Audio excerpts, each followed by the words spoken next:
Hello students, welcome to NCERT Class 6 Science, Chapter 4 Getting to Know the Plants. We are going to discuss questions and answers. Question number 1. Correct the following statements and rewrite them in your notebook. A. Stem absorbs water and minerals from the soil. The answer is root.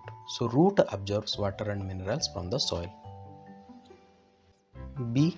Leaves hold the plant upright. The answer is roots. So roots hold the plant upright.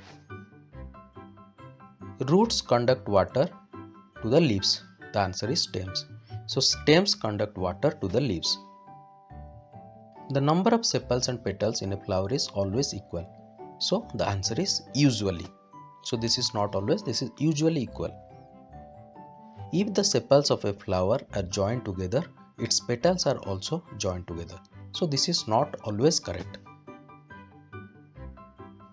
If the petals of a flower are joined together, then its pistil is joined to the petal. So this is not always true. Draw a leaf, a taproot and a flower you have studied. So the first one is a taproot, which is a beetroot. The second one is a leaf and third one is a flower. This is a sample drawing for illustration. You can add one from your book. Can you find a plant in your house or in neighborhood which has a long but a weak stem? Write its name. In which category would you classify it? A money plant is a plant with a weak stem seen in the neighborhood. It has a long thin weak stem that is usually spread on the ground. It is also called a creeper. So creepers are basically the plants having a weak stem that usually grow along the ground or around a plant or climb up a wall with the help of extending stem or branches. Question number 4. What is the function of a stem in a plant? The stem serves several important functions within a plant structure. It supports leaves and branches, ensuring they receive optimal sunlight exposure. It facilitates the transportation of water from the roots to various plant regions. It aids in the distribution of nutrients and food from the leaves to other plant components. It acts as a framework for the growth of leaves, flowers, and fruits. Question number 5. Which of the following leaves have reticulate venation? Wheat, tulsi, maize, grass, coriander, and China rose. The answer is tulsi and China rose. If a plant has fibrous roots, what type of venation are its leaves likely to have? The answer is parallel venation. If a plant has leaves with reticulate venation, what kind of roots will it have? The answer is taproot.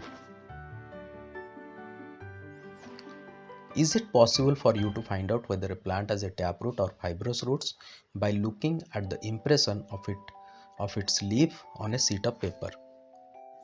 No, it is not possible to determine whether a plant has taproot or fibrous roots by examining the impression of its leaf on a sheet of paper.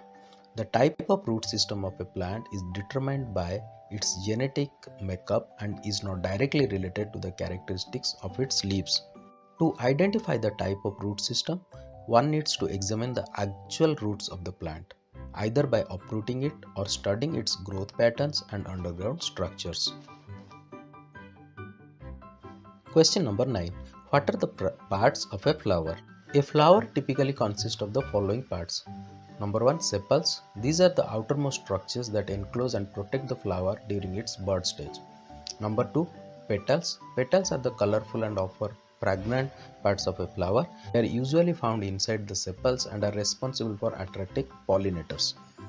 Stamens. Stamens are the male reproductive organs of a flower.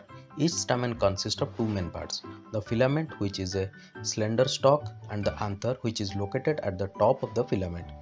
The anther produces and releases pollen. Number 4 is pistil. The pistil is the female reproductive organ of a flower. It is typically located at the center of the flower. Question number 10. From the following plants, which of them have flowers?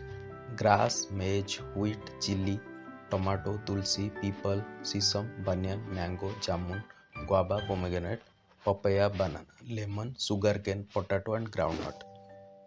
The answer is all of these plants have flowers. Question number 11. Name the part of the plant which produces its food. Name this process. The part of the plant that produces its foods is the leaves. The process through which plants produce food is called photosynthesis. During photosynthesis, plants use sunlight, carbon dioxide and water to produce glucose and oxygen. This process takes place in the chloroplasts, which are present in the cells of the leaves. Question number 12. In which part of a flower you will find the ovary? The ovary is typically found in the lowermost part of a flower, at the base of the pistil. It is the enlarged structure that contains one or more ovules, which are the potential seeds.